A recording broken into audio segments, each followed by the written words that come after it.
Resumen imposible. Mati Columbati te ordena las noticias en un país imposible de resumir. Maldita suerte, una mirada crítica de una realidad absurda. Y ahí va, viernes 8 de agosto, mucho para contar. Hoy hablará Milei en cadena nacional a las 9 de la noche, seguramente para justificar sus vetos y para anticipar nuevos vetos. Mientras tanto, escala el escándalo de lo que dijo ayer Diana Mondino. Tremendo. Que dio a elegir si Milei era boludo o corrupto. Y Sí. la verdad que si me pones a elegir, uno podría agregar, ¿y por qué son excluyentes? ¿No? Pero, Las dos a la final. Pero en definitiva, hoy contestó Adorni, salió a cruzarla también Lilia Lemoyne. Y hablando de cruces, Kicillof salió al cruce de Milei por su foto en La Matanza. El gobernador criticó a Milei por ese paso que dio por La Matanza para sacarse una foto con la bandera que decía kirchnerismo nunca más con la tipografía de clásico, nunca más, del original, el de la CONADEP. Hoy salió un spot, además de la foto, que insiste con lo mismo, ¿no? Kirchnerismo nunca más. Y lo acusó, Kicillof, a Milei de no recorrer los barrios ni enfrentar la crisis social que atraviesan los bonaerenses. A ver. Uno ve que Milei viene a sacarse una foto por un ratito a La Matanza, pero no se anima a pisar los barrios, no se anima a recorrer nuestras barriadas, no se anima porque ahí va a encontrar las fábricas que cierran, los comercios que no venden, los laburantes que no pueden pagar la boleta de luz, la comida, los remedios. Ahí se va a encontrar con los jubilados y jubiladas a los que le acaba de vetar el aumento, con la familia de los discapacitados a los que le dijo eso no es problema del Estado. Se lo va a encontrar y le van a decir a Milei que no es así como se gobierna. Se lo pueden decir en persona si viniera. Pero ¿saben qué? Como no va a venir a recorrer, a conocer y a escuchar, se lo vamos a decir el 7 de septiembre en las urnas. Se lo vamos a decir con una boleta que dice Fuerza Patria. Ahí está Axel Kicillof cruzando a Milei por esta foto en La Matanza, esa foto que todos vieron con el viaje de egresados, todo vestido de violeta, con su buzo de egresados de La Libertad Avanza, los ex-pro, los amarillos pintados de violeta también. Se comentó mucho lo de Milei en puntitas de pie, bueno, cuestiones más del detalle de la foto, pero esto recién arranca, la campaña recién arranca. Milei claramente ha elegido a Kicillof como enemigo público número 1 y al kirchnerismo a derrotar en la provincia de Buenos Aires como eje central de la campaña. Lo del nunca más, una provocación, obviamente, me da la sensación de que también muestra debilidad el arranque en la campaña de La Libertad Avanza, que la verdad lo único que tiene para ofrecer es provocación y antikirchnerismo.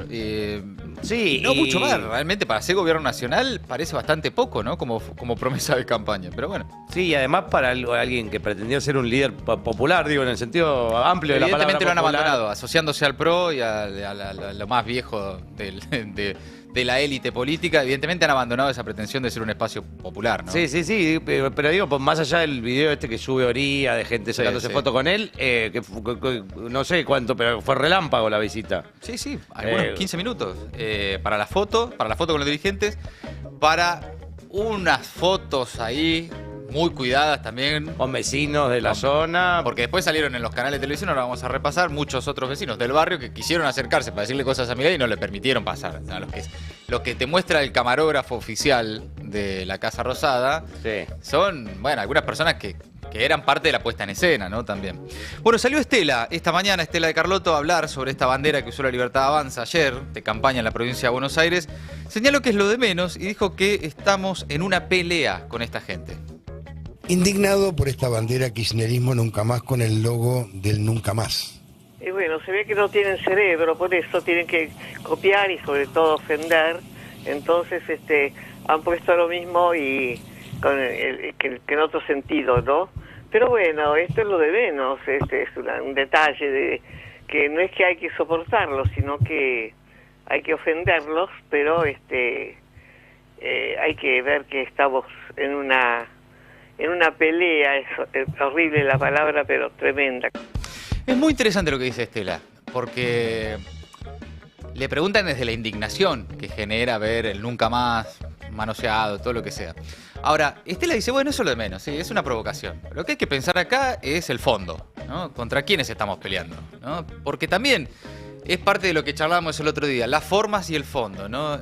Los modos de Milei, las provocaciones, etcétera, y de qué estamos discutiendo verdaderamente. Entonces vos por ahí se te va la vida en enojarte como propone La Libertad Avanza, en la utilización del nunca más. Y la propia Estela dice, bueno, eso es lo de menos. Acá lo que tenemos que discutir y pensar es que estamos en una pelea con esta gente por muchas otras cuestiones más de fondo que la provocación de la bandera. Claro. ¿no? Así que muy interesante la línea de Estela en este sentido. Experiencia de sobra, ¿no? Sí. Para no caer en ese tipo de provocaciones. Cuánta sabiduría. Pero es interesante advertirlo, ¿eh? Que Estela te está diciendo, bueno, es lo de menos. Están provocando. Bueno, gente sin cerebro. Nosotros tenemos que discutir de fondo porque estamos en una pelea con esta gente mucho más amplia que la utilización de un símbolo. Sí. Después vamos a ver alguna perlita, pero algo así pasó también en la sesión del otro día del 12-0, de no caer en las provocaciones y poder terminar una sesión con esos números. Exactamente. Ahora vamos a qué pasó mientras tanto en esa puesta en escena. Un vecino ahí de Villa Celina opinó sobre la visita de Milei al barrio y al ser consultado sobre su voto en las próximas elecciones fue contundente. ¿Qué piensa de la visita de hoy del presidente Milei, que vino con sus candidatos, que hizo una foto? Un asco, yo lo vi, me metí para adentro, ¿qué voy a hacer? Sí, ¿por qué, maestro? ¿A usted le parece que yo puedo aceptar a ese tipo? No, ¿No? ni loco. No. ¿Tiene definido el voto para septiembre, para el legislativo? Sí, Ya lo tiene definido. sí. No A le él pi- seguro que no. A él seguro que no. No, A sus para candidatos- nada. A sus candidatos no. No. Está bien, no le pido que me diga. ¿Y después la votación nacional en octubre también la tiene definida? Todavía no lo sé qué va a pasar, pero seguro que a ellos no. A ellos no. Ahora fíjate, otros testimonios. En la pantalla de La Nación Más, fueron a buscar los vecinos del barrio donde Milei inició la campaña y se encontraron con estos testimonios.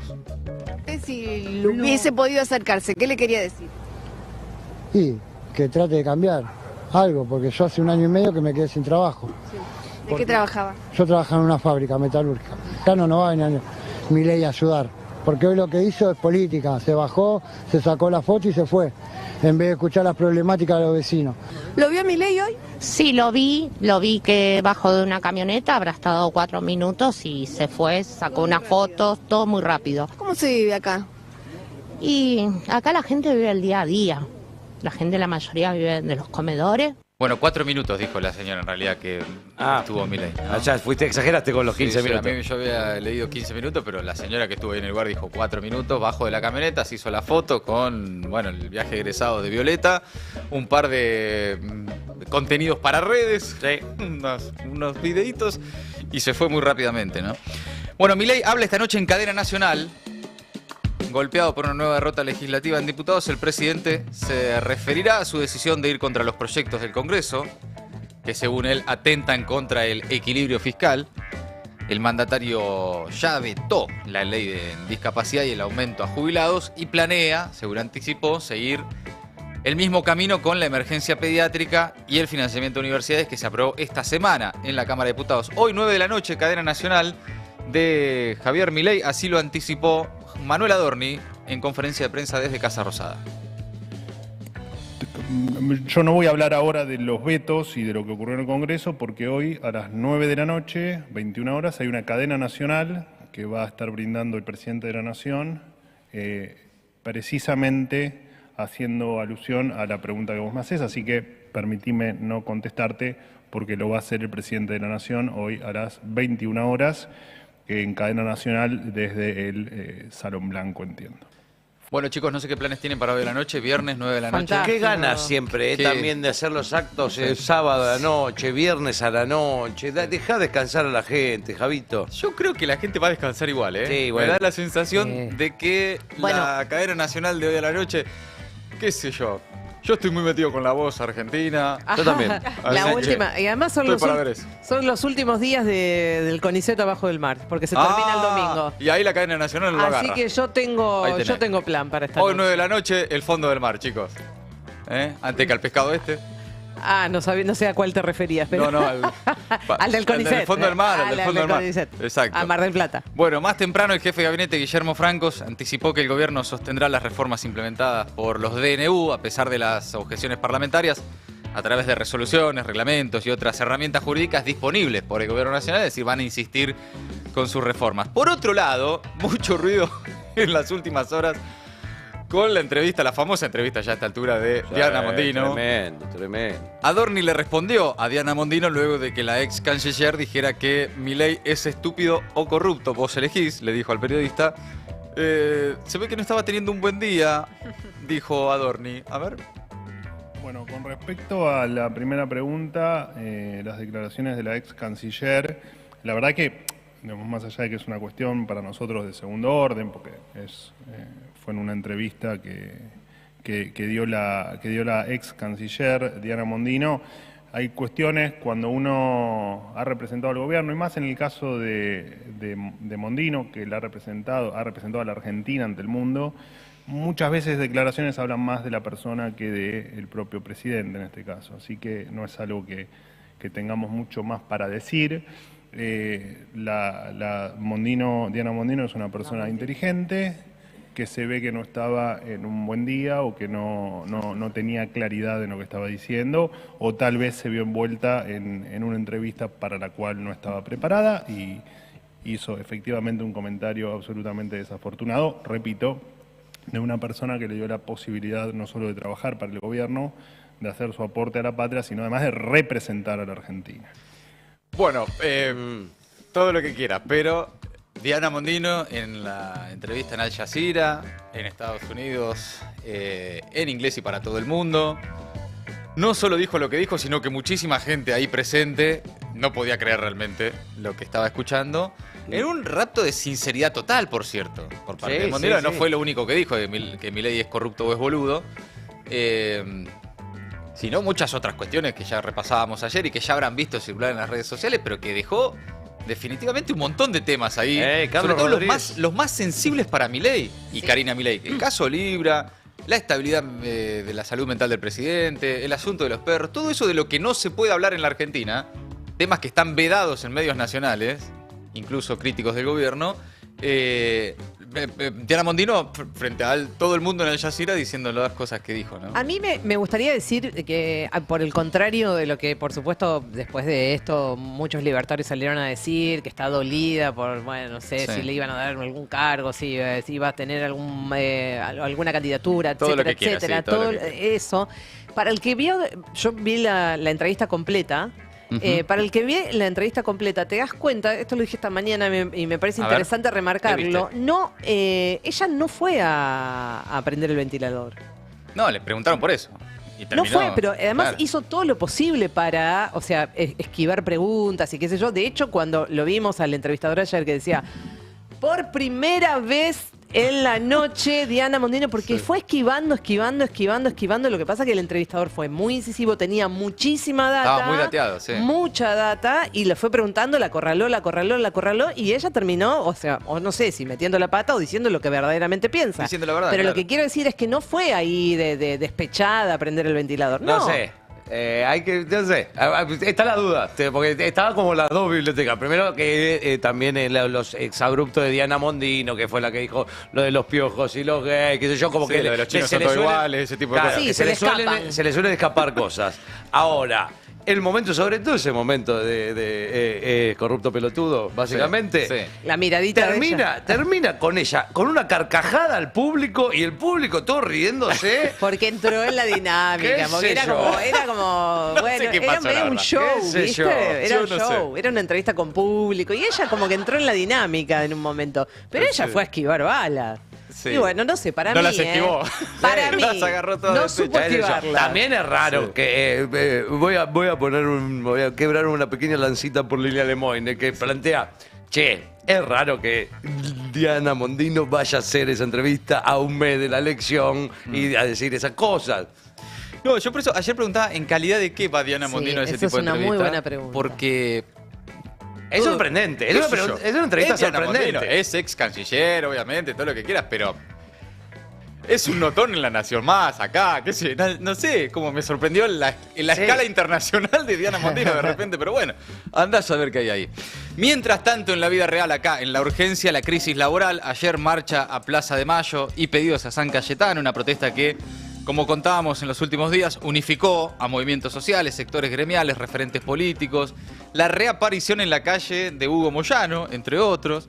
Bueno, hay un movimiento en las organizaciones para denunciar el ajuste, rechazar la criminalización de la pobreza. No hubo, la verdad, como cada vez que las movilizaciones son masivas y Bullrich no quiere que se pudra, no hubo realmente situaciones de conflicto ni represión. La CGT participó más a un costado mientras se reconfigura su interna, pero con presencia de la central sindical, además de las 2 CTA, los movimientos feministas, un montón de gente. Realmente una buena convocatoria, muy plural. Y la iglesia que renovó sus reclamos. Ayer escuchábamos a García Cuerva, que habló de injusticia social, pidió por la situación del empleo, también criticó no solo al gobierno de Milei, sino también especialmente al gobierno porteño de Jorge Macri. Y esta mañana la siguió Marcelo Colombo, que es el presidente de la Conferencia Episcopal. Habló con Ari Lejalade en el Destape, dijo que aún hay vitalidad y sobre los dichos de Milei, dijo que lo doloroso es que se ponen en una mirada que no tiene en cuenta a los demás. A ver. No sé si lo escuchó al presidente que dijo que si pasa todo esto que usted dice, que es que la gente no llega a fin de mes y que está yendo a buscar comida, pero es que si la gente no llegara a fin de mes, las calles estarían llenas de cadáveres. No sé si lo escuchó. Escuché, sí. Yo creo que si no eso no pasa es porque hay mucha solidaridad de abajo, ¿no? Y esa solidaridad de abajo es una solidaridad intergeneracional, también entre barrios, entre vecinos. Hay municipios con dirigentes mucho más sensibles que otros, las organizaciones intermedias. Creo que tenemos todavía una vitalidad desde abajo. Lo doloroso es que las calificaciones, los epítetos se pongan desde una mirada que no tiene en cuenta a los demás, sino que los considera obstáculos en una especie de cuadro macro. Bueno, ahí Marcelo Colombo, presidente de la Conferencia Episcopal, que esta semana también había publicado un documento muy crítico de las políticas de exclusión del gobierno de Milei. Y obviamente en un contexto de aumento del desempleo, donde hoy una de las principales preocupaciones de los argentinos son que la guita no alcanza para llegar a fin de mes y que se están quedando sin laburo los argentinos, les propongo ahora 1 minuto y medio de un informe de la agencia EFE y también pensar cómo, no es la primera vez, pero se multiplican los medios extranjeros que reflejan el desastre de Milei. Él dirá fenómeno barrial, pero fíjense este informe de la agencia EFE sobre la crisis laboral que atraviesa la Argentina. En la Argentina de hoy, tener trabajo ya no es garantía de estabilidad. Desde la llegada de Javier Milei al gobierno, el mercado laboral muestra señales claras de deterioro.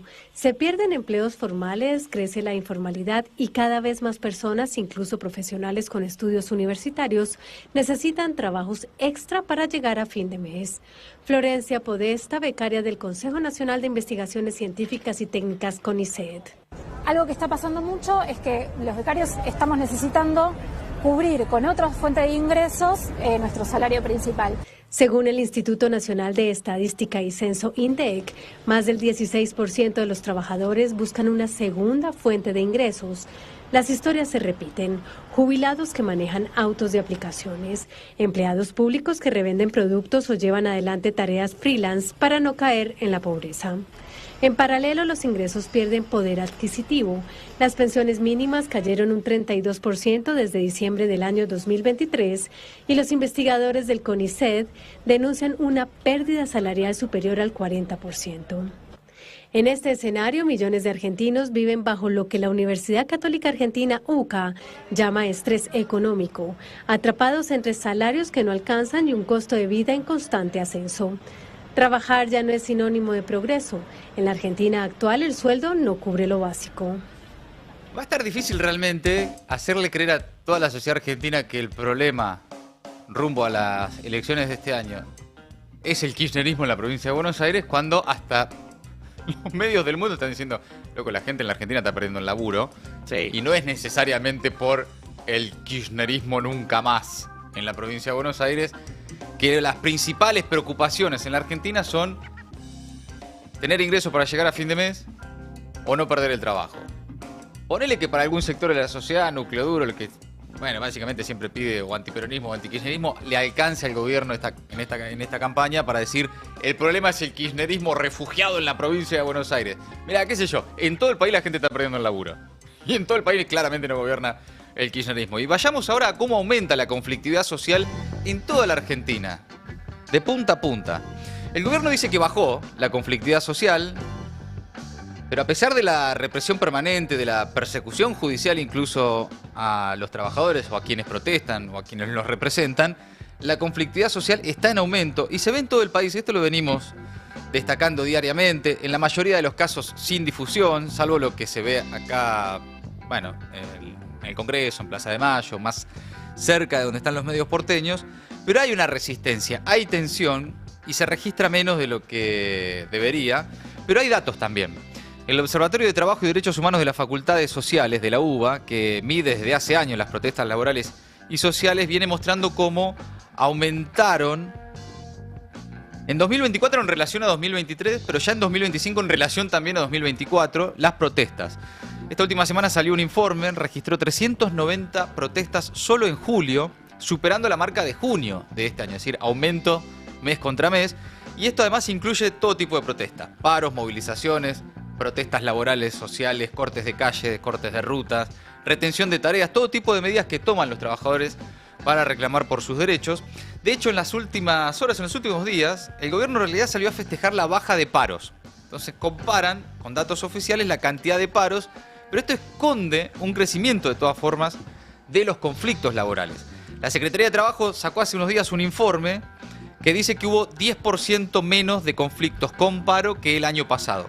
Y eso lo promocionaron muchos medios. Hubo un montón de notas diciendo que bajó la conflictividad social, hay menos paros que el año pasado, dando a entender que no hay problemas en la Argentina y que la gente no protesta, ¿no?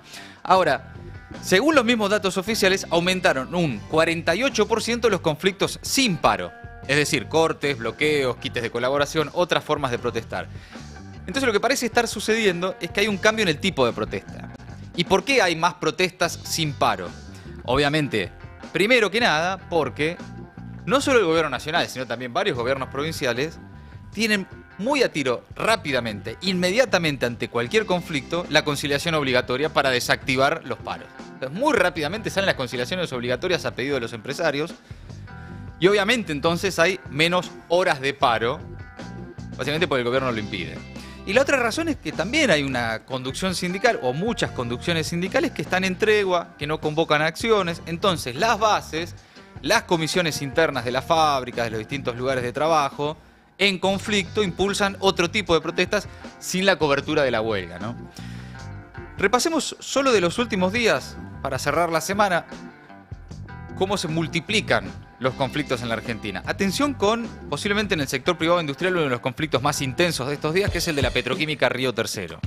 Conflicto laboral que atraviesan ya desde hace tiempo, desde el año pasado vienen en conflicto y tuvo una nueva escalada en la tarde de este miércoles.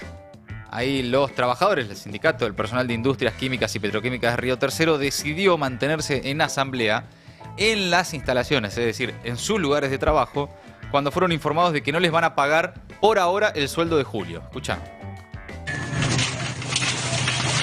No es este, ¿eh? No importa, es una protesta que hicieron los trabajadores de la petroquímica Río Tercero en sus puestos de trabajo al grito de unidad de los trabajadores y al que no le gusta se jode. También esta semana, lo contamos ya, tensión en la planta de Seco, que sí era ese video que estábamos repasando, que bueno, los momentos de tensión y dramatismo extremo que se vivieron en la planta de la empresa Seco cuando entró directamente la Federal al mando de Bullrich, por alguna orden política de Patricia Bullrich, irrumpiendo ahí violentamente, se llevaron detenidos entre varios de los trabajadores al delegado sindical, absolutamente irregular, sin ningún sentido, por donde lo mires absolutamente irregular. Entró la Federal, uno de los trabajadores subió a una estructura y amenazó con tirarse. Bueno, hablamos con uno de los delegados también el otro día mientras esto sucedía.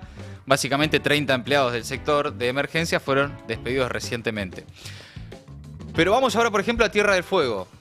Metalúrgicos de Río Grande fueron al paro con críticas al gobierno y a las empresas, también esta semana, luego de la huelga de mayo y un acuerdo transitorio. ¿Se acuerdan la huelga de mayo? 10 días de paro y demás. Bueno, ahora la situación de las grandes plantas electrónicas permanece en incertidumbre porque el gobierno mantiene las medidas que dictó entonces, que era, bueno, básicamente una baja de aranceles a productos importados. Sin embargo, la mesa de diálogo creada por el acta acuerdo no conforma a miles de trabajadores y trabajadoras que no saben hasta cuándo tendrán su trabajo. Y ahí llegó entonces la convocatoria de una medida de fuerza por parte de la seccional de Río Grande de la UOM, de la Unión Obrera Metalúrgica. Y este miércoles realizaron un paro en todas las plantas, 2 horas a la mañana, 2 horas a la tarde, y marcharon al centro de la ciudad. A ver.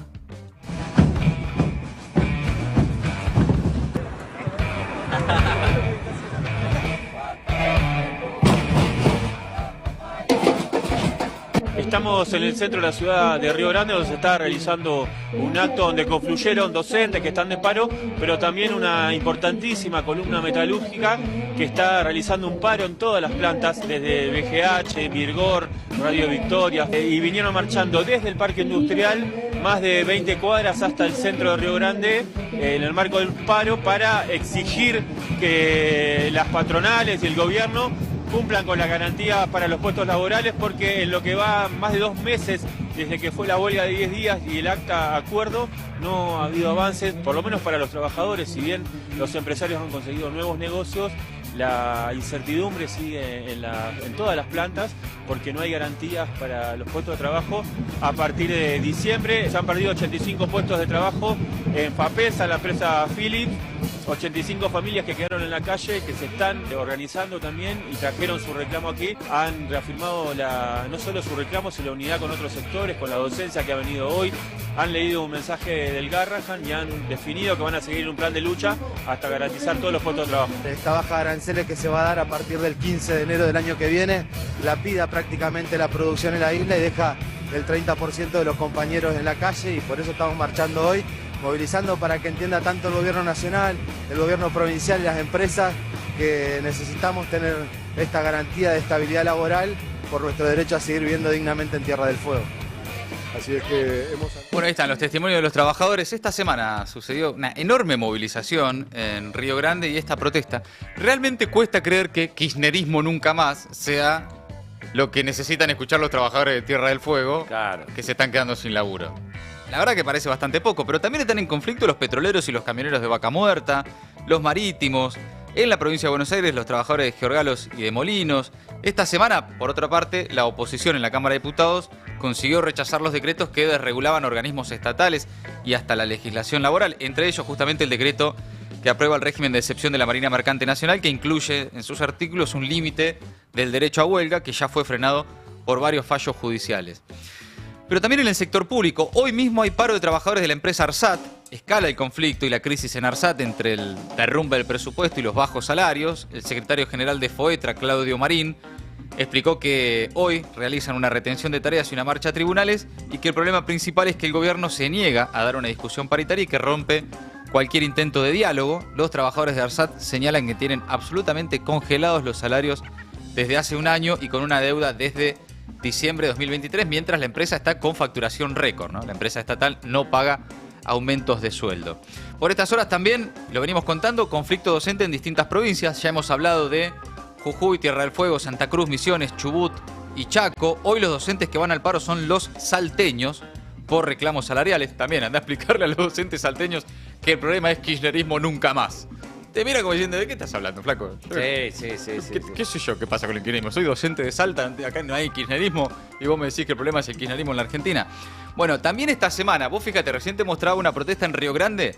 Mirá esta protesta de docentes en la provincia de Jujuy.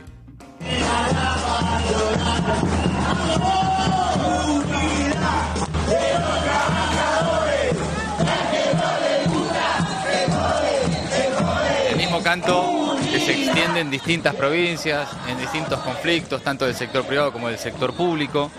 La semana que viene, el paro universitario del que venimos hablando, una semana convocado hoy por CONADU y otros gremios por la recuperación de los salarios, por más presupuesto para las universidades nacionales, por más presupuesto para ciencia y tecnología, y con la advertencia de que con docentes y no docentes bajo la línea de la pobreza no hay universidad posible, ¿no? Bueno, mientras tanto lo que vimos esta semana, el Garrahan y otros sectores de salud siguen en conflicto, las personas con discapacidad y sus familias que fueron reprimidas esta semana por las fuerzas federales de Patricia Bullrich, Protestas que además se multiplicaron en ciudades como Córdoba, Mar del Plata, Rosario. Este miércoles y jueves el paro de científicos, con una acampe en el Polo Científico de Palermo y con protestas en distintos puntos del país.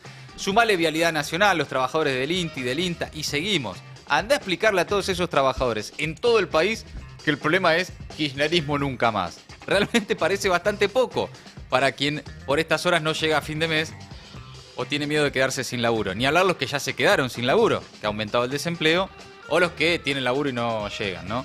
Ahora, hay conflictos en todas partes y motorizados por distintas razones. Esto es importante entenderlo, porque obviamente el más importante es la lucha por el salario. Hay techo a las paritarias, la guita no alcanza y eso motoriza protestas. También están los despidos, en segundo punto, obviamente, no solo en el Estado, sino en sectores como los que venimos repasando, metalúrgicos, alimentación, textiles, distintos sectores que también empujan la conflictividad, pero también hay en algunos conflictos una particularidad, que es la existencia de trabajadores que rechazan el ataque a sus convenios, la flexibilización laboral, que es el caso especialmente, por ejemplo, de los marítimos, pero es también el caso de, por ejemplo, en Giorgalos, surge de que le quieran flexibilizar en el sector chocolate las actividades que realizan. Bueno, flexibilizar sus convenios, una flexibilización laboral, de hecho, se resisten a eso y a partir de ahí vienen los despidos, ¿no? Y está pasando en Coca-Cola también, en distintos lugares. Los residentes y el personal de salud también que están enfrentando, además de un poder adquisitivo por el piso, la flexibilización de sus condiciones de trabajo, la precarización de sus tareas. Los aeronáuticos también, por ejemplo, están enfrentando un ataque al convenio de pilotos y de aeronavegantes. Es decir, además de los salarios y además de los despidos, lo que hay es un sector del poder económico parado de mano que está tratando de avanzar. Grandes empresas que están tratando de aplicar una reforma laboral por las suyas, además, unilateralmente, hasta que Milei logre la reforma laboral que le prometió al Fondo Monetario Internacional para después de las elecciones, más allá de lo que ya han logrado incluso y han conquistado gracias a Sturzenegger a través del decreto 70, la ley base, más allá de los límites que le intenta poner la justicia laboral, contra la que van también.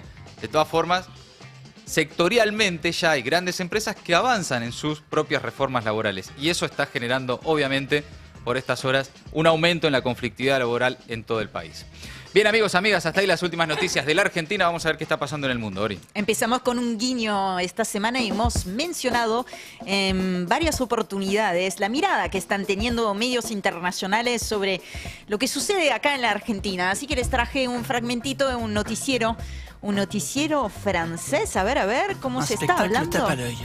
Par 1000 mètres de fond, comme dans un autre monde, ces créatures singulières et hypnotisantes. Este es un informe que fue difundido en un noticiero de France 2, que es parte de los canales de la televisión pública, donde se ven efectivamente imágenes de las mismas que estamos mirando nosotros día a día, difundidas por el CONICET. Cet après-midi, par exemple, cette petite pieuvre a eu son quart d'heure de gloire. Llegamos. 20.000 spectateurs à ce moment-là. Bueno, es interesante porque le ponen contexto además, ¿no? A diario dicen toda Argentina sigue la transmisión en vivo de una exploración submarina sin precedentes en la costa de Mar del Plata. Los internautas están fascinados por las profundidades y sus extrañas criaturas. Este entusiasmo también, dice, es un desaire al presidente Javier Milei, quien está en guerra contra la ciencia. Así que de eso se está hablando también en el mundo y también en mi país, en Francia. Vamos, Francia, siempre te quisimos. Ahora sí, ponemos el foco en Gaza. Deseo cumplido para el primer ministro Benjamín Netanyahu. El Gabinete de Seguridad israelí aprobó anoche la ocupación total de la franja de Gaza de espaldas a las advertencias de la cúpula militar. Primer objetivo de ese plan, la toma de la ciudad de Gaza dentro del enclave palestino, donde se concentra todavía 1 millón de civiles. Varios actores de la comunidad internacional expresaron su rechazo a la decisión israelí. Ya sabemos que es muy poco expresar su rechazo después de 2 años de genocidio, pero bueno, esto está sucediendo. Desde Alemania, por ejemplo, el canciller canceló el suministro de armas a Israel que puedan utilizarse en Gaza, según palabras del comunicado que fue difundido. Otros países reaccionaron, como el Reino Unido, como España, como Países Bajos, como también Turquía, ¿no? Entre otros, además de la Comisión Europea, aunque tenemos que decir que, bueno, Sí, criticó, pero siempre con un tono muy lavado, una crítica realmente de muy baja intensidad.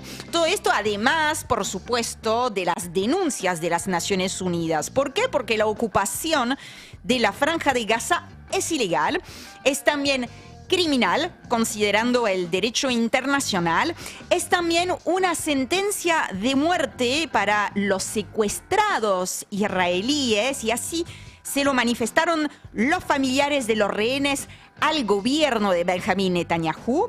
Y la ocupación de la franja, además, resultará en más desplazamiento forzado, en más muerte, en más sufrimiento, en más destrucción sin sentido y crímenes atroces, así textualmente como lo denunció el jefe de Derechos Humanos de las Naciones Unidas. Cerramos la semana con esta noticia y diciendo que los palestinos y las palestinas están muriendo bajo las bombas. Más de 60.000 ya como producto de ese genocidio, que están muriendo de hambre. Los muertos por desnutrición en Gaza superan los 200. Cifras de hoy mismo. Casi la mitad son niños y niñas.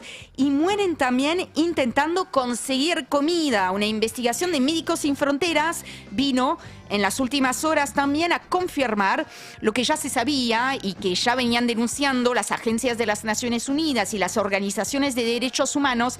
Y es que los centros de distribución de alimentos de esa famosa polémica Fundación Humanitaria para Gaza son lugares, y cito textualmente, de asesinatos orquestados, dice Médicos Sin Fronteras. Así que Israel, el gobierno de Benjamín Netanyahu, sus socios ultraderechistas están desplegando toda su estrategia de aniquilación de los palestinos.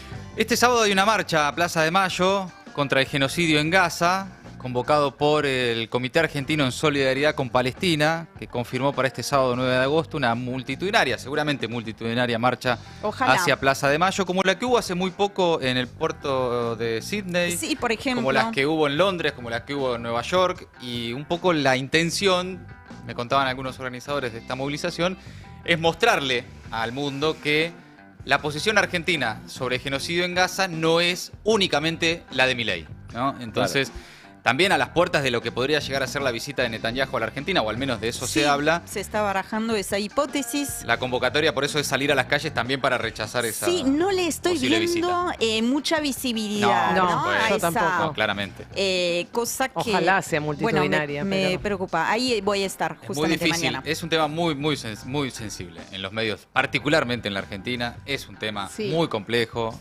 Llamativamente, ¿no? Porque no pasa eso, como Ori nos viene contando, en otros países. No, claramente. Depende, sí. Yo creo que hay un punto en el que, si bien uno pudo haber tenido una percepción muy apegada a lo que todavía está sucediendo desde un primer momento, tal vez en las primeras semanas, los primeros movimientos podían llegar a dar lugar, hay distintas posturas, a cierto silencio. Ahora, después de 2 años de genocidio, obviamente, ya no hay absolutamente nada que pueda excusar ese silencio. No, pero definitivamente lo hemos visto, especialmente las últimas 2-3 semanas, hubo un quiebre. Yo creo que a partir de las fotos de los niños desnutridos y la hambruna de los niños, a partir de ahí hubo un quiebre y, no sé, los principales medios del mundo empezaron a llamar esto como lo que es, ¿no? Un genocidio. Y lo ves en tapa del New York Times, lo ves en The Guardian en Inglaterra, lo ves hasta en medios de Israel.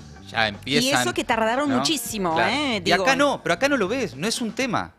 No es un tema, es impresionante. Hay decisiones de los medios de comunicación y también hay decisiones, tengo la sensación, como individuales, de gente que está muy preocupada por lo que piensa su pequeño mundo algorítmico. No, y la política, por ejemplo. Nada de esto. Salvo la izquierda, por lo general no hay, pero ni un tuit al respecto del genocidio en Gaza de la política argentina en general. A los únicos que ves expresarse sobre esto y en estos términos, por supuesto, son a los dirigentes de la izquierda. Después no lo ves, qué sé yo. Estados Unidos, vos tenés ahí a Bernie Sanders, tenés una serie de dirigentes más o menos de primer nivel que lo ponen muy que están muy con eso en la agenda. En España lo mismo. En España también sucede. Acá la política se desentendió por completo de la discusión. Ni siquiera te digo, si no salir con una bandera de Palestina a movilizar, pero hay algunos a los que ni un tuit se les escapa sobre el genocidio en Gaza, y no es un tema menor hoy en la conversación del mundo, porque incluso cuando vos te planteas como alternativa a Milei, bueno, ¿cuál es tu posición sobre esto? La de Milei es muy clara. Sí. Fue a Israel hace poco. Directamente, o sea, ni Trump fue a Israel en el contexto de Piensa esto. invitar a Benjamín Netanyahu, bueno. ha expresado un apoyo irrestricto a lo que está sucediendo. ¿Qué tiene para decir el resto de la política argentina sobre el genocidio en Gaza? Y sobre el posicionamiento hoy de la Argentina. Porque De política exterior, además. Es política exterior y Sí, sí. algún pronunciamiento tiene que haber al respecto, ¿no? Por lo menos para que sepamos todos, más o menos, de qué lado están, ¿no? También, Sí, me parece que para hay clarificar un poco. Que hay mucha cobardía ya a esta altura. Hay gente que está más preocupada por, te digo, los números que se ven en las redes sociales o en los sondeos que por el hecho de que estén masacrando niños todos los días. Yo creo que ahí hay un problema de prioridades. Mañana a las 3 de la tarde, 15 horas, 9 de agosto, 15 horas en Plaza de Mayo, una movilización contra el genocidio en Gaza, convocado por el Comité Argentino en Solidaridad con Palestina. Amigos, amigas, hasta ahí entonces el resumen imposible de Maldita Suerte. Maldita Suerte, de 14 a 17 horas.